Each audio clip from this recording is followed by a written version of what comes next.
Can I just check that? Do you have a degree? That wasn't clear. What's your reaction to the programme? Just watching it back, it's pretty emotional. The task, just the whole kind of waste management, rubbish, it was a rubbish task for me. Yeah, up in that trade. That's absolutely true. It's a world apart from what I'm used to, absolutely, yeah. So were you flailing for the whole thing? Did you find it difficult to find? I mean, I think that the business model was quite a complicated model. Yeah. I think going into it, we probably underestimated the value of rubbish to a large extent. But I think I learned a lot on the task. Okay, well, let's have a look and remind ourselves. I made 2 appointments. I made the appointment, so both of them I found. Edna takes credit when it's simply not due. That's not a pleasing thing to hear, I presume. Do you think that's unfair? Yeah, I think that in terms of my style, what I typically tend to do, I'm quite consultative. So what I'll try to do is, if something's not clear, I might just facilitate the discussion and say, right, okay, is this what we're aiming for? Is this what we're trying to achieve? And I think to some extent that might have been misinterpreted as to I was jumping on the bandwagon of somebody else's idea. But sometimes I wasn't absolutely clear what the idea was. I was more or less trying to clarify what the idea was. I think it was one of the hardest things they've ever done because, A, they have to really graft, you know, they had to shift loads, so it was, you know, weightlifting needed, but also the understanding of that industry. I thought they did really well, because I know when you take apart a house, let's say 1930s, you've got all this wonderful stuff, you call a reclamation centre because you've been in there and they say it costs thousands to buy things, and then all they want to do is, we'll take it for you for a favour. You know, so it doesn't stack up, and I think it was hard for them to understand quite buy, sell, rubbish, valuable. Kevin? I think they just showed a lack of ambition. Looking through skips, looking for toilet seats and sinks. Go through looking for bank statements and credit card bills.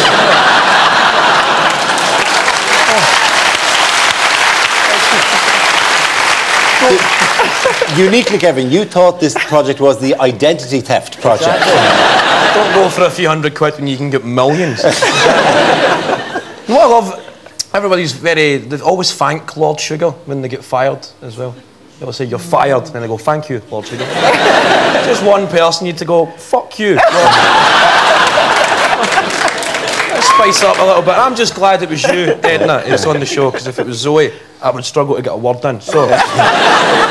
Okay, well, see, this is an awkward thing. I mean, listen, it's a difficult task. It's a physical task. It's heavy. It cuts your hands, you know? Yeah. You need gloves.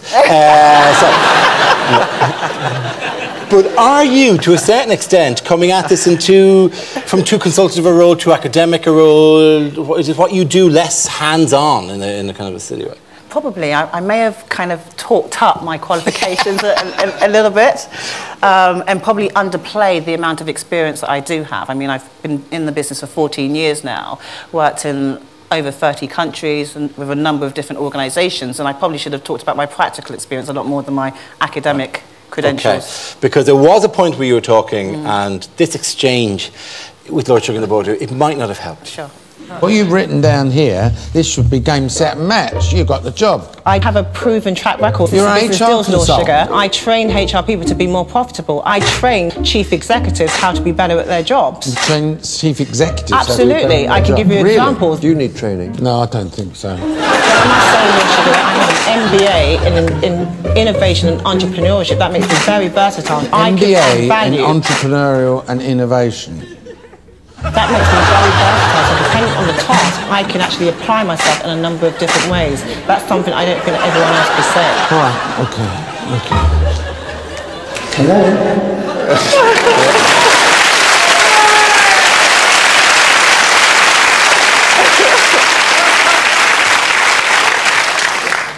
Sugar's is the ultimate. He's quite make and do. Like, he's quite practical in his approach to these things. Did you realise halfway through the MBA description that this is really the wrong tack to take with him? The problem is, when you're in the boardroom, once you've dug a hole for yourself, you know you've dug that hole. And you're trying to get yourself out of it, and he just gives you this look like, you know, you're talking rubbish. And you know at that time that you actually are, so it's really hard to kind of get yourself back out of that hole again. And was there also a sense of disorientation for you? Because let's face it, this, like, I mean, it had been treat. It was all treats for you until that week. Yeah, I mean, every week we'd won, you know, so I'd always been on the winning side. So it was a totally new experience for me, actually losing, feeling that emotion, just getting to grips with the fact that I'm on a losing team and what's going to happen next. Oh my goodness, I might be fired. We're not going on the treat. But Jason, did you have the wrong tactic within the boardroom? Well, I don't think MBA was, the front foot there. I got an MBA as it happens. I wouldn't never boast about it in business, apart from on public TV. But I mean, he doesn't want to hear about that. He wants to talk about costs and results and cash, and he doesn't want to hear about how many degrees you have. You do work in HR, and we had one magic moment in people management, by the way, and we have to see this. We have to look at programme 2 when you decided who should do the presentation. What I've done is I've looked at your strengths, and in my opinion, the person who I would like to do the 3-minute presentation at the trade fair would be myself.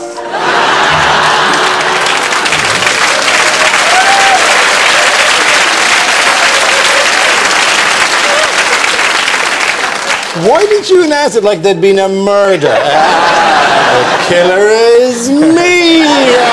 There's suspense to it. Why did you do that? I mean, I think that the clip, the way it comes across, is actually quite funny. But there was a bit of a preamble before that, and what I'd actually gone around the kind of room doing, just saying, look, I think that we're all playing to our strengths. The reason why I've got Ellie doing this, Felicity doing the other, Melody doing that, and Helen is because I think you're really good at presenting, I think you're really good at the jingles, I think you're really good at the content development stuff. And then I said, and I've also thought about all of our skills, and I think I'm going to be the best person to do the presentation, because then there was nothing left for me to do. So I was literally trying to put myself out there. Was there, by the way, within that time, like, was there a calculated risk? Were you like going, oh, I've got to get my face out here, I've got to do the thing? Yeah, I mean, I think one thing that I was really conscious of at the time, if I'm really honest, is that my understanding of Lord Sugar is he doesn't like people who just delegate it all out, and then when it goes wrong, so well, I was somewhere in the back room hoping that it was all going to go well, and I delegated all the tasks to everybody else. So it was quite a risk on my part. It was probably quite a high-profile risk that I took as well, but I thought it was a risk that was perhaps worth taking.